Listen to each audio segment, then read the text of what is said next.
Hello friends, welcome to my channel. இன்னைக்கு நம்ம பன்னீர் பிரியாணி எப்படி செய்யறதுன்னு பார்க்கலாம். நல்லா ஸ்பைசியா. அதுக்கு நான் 200 கிராம் பன்னீர் எடுத்துக்கிறேன். அதை எப்படி சின்ன பீஸா கட் பண்ணி வச்சுக்கலாம்.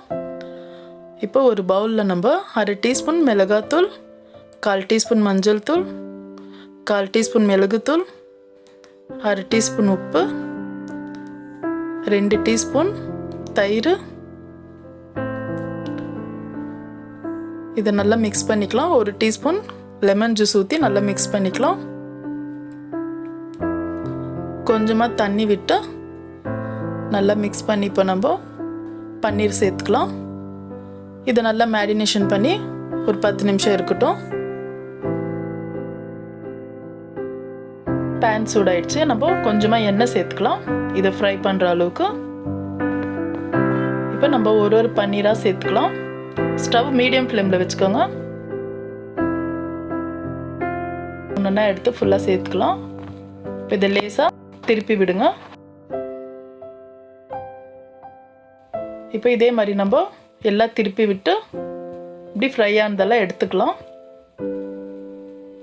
இப்படி ஃப்ரை பண்ணி நம்ம பிரியாணியில் சேர்க்கறதுனால கொஞ்சம் டேஸ்ட் டிஃப்ரெண்ட்டாக இருக்கும். இதை நம்ம இப்படியே கூட சாப்பிட்லாம். இப்போ ஒரு கையளவு புதினா, ஒரு கையளவு கொத்தமல்லி, ஒரு சின்ன பீஸ் தேங்காய், ஒரு சின்ன பீஸ் இஞ்சி, ஒரு 10 பல்லு பூண்டு நம்ம அரைச்சி வச்சுக்கலாம்.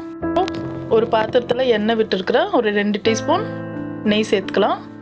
ஒரு 20 பீஸும் முந்திரி சேர்த்து வறுத்துக்கலாம். இப்போ லவங்க பீஸ் ஒரு 4-5, பிரியாணி இலை 2, ஒரு பீஸ் பட்டை, 3 லவங்கு, 1/2 டீஸ்பூன் சோம்பு, ஒரு மராட்டி மொக்கு, ஒரு ஸ்டார் அனஸ், இதெல்லாம் சேர்த்து நம்ம நல்லா ஃப்ரை பண்ணிக்கலாம்.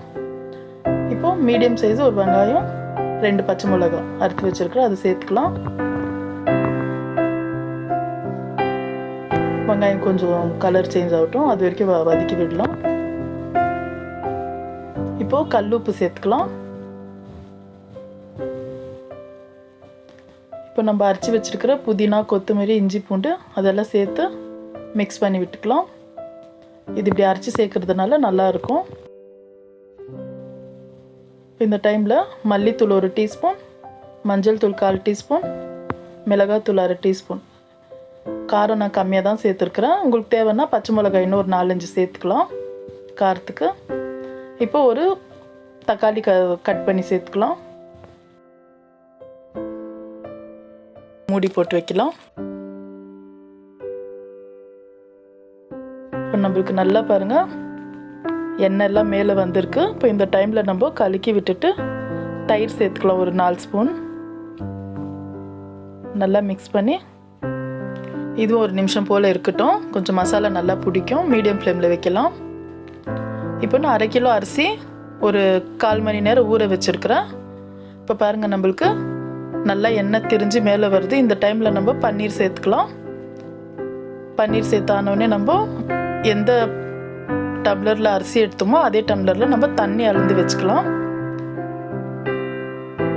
இப்போ தண்ணி சேர்த்துக்கலாம். நான் 1 டம்ளர் எடுத்தேன் அரிசி, 2 டம்ளர் தண்ணி சேர்த்துக்கலாம். உப்பெல்லாம் சரியாக இருக்கான்னு பார்த்தா நான் கரெக்டாக இருக்குது. இந்த டைமில் நம்ம உப்பெல்லாம் செக் பண்ணிக்கலாம், உப்பு காரம். இப்போ நம்மளுக்கு நல்லா தண்ணி கொதிக்குது. இப்போ அரிசியை வடிகட்டி நம்ம சேர்த்துக்கலாம். இப்போ எல்லா அரிசியும் நம்ம சேர்த்துட்டு கொஞ்சம் ஹை ஃப்ளேமில் வச்சுக்கலாம். நல்லா மிக்ஸ் பண்ணி இப்போ மூடி போட்டு வைக்கலாம். நான் உப்பு காரெல்லாம் இருக்கா பார்த்தேன். உப்பு காரெல்லாம் சரியாக இருக்கு. இப்போது நல்லா சாதத்தை நம்ம கிளறி விடலாம், இல்லைன்னா அடி பிடிக்கும். இப்போ தண்ணி கொஞ்சம் கம்மியாக இருக்குது. இந்த டைமில் நம்ம மீடியம் ஃப்ளேமில் வச்சுக்கலாம். இப்போது நம்மளுக்கு ஒரு 5 நிமிஷம் ஆச்சு. இப்போ பார்க்கலாம். பாருங்கள் நம்மளுக்கு தண்ணி எல்லாம் நல்லா இருத்துடுச்சு. சாதமும் நல்லா வெந்திருக்கு. பன்னீர் பிரியாணி நம்மளுக்கு ரெடி ஆயிடுச்சு. பாருங்கள் இன்னும் நல்லா வந்திருக்கு.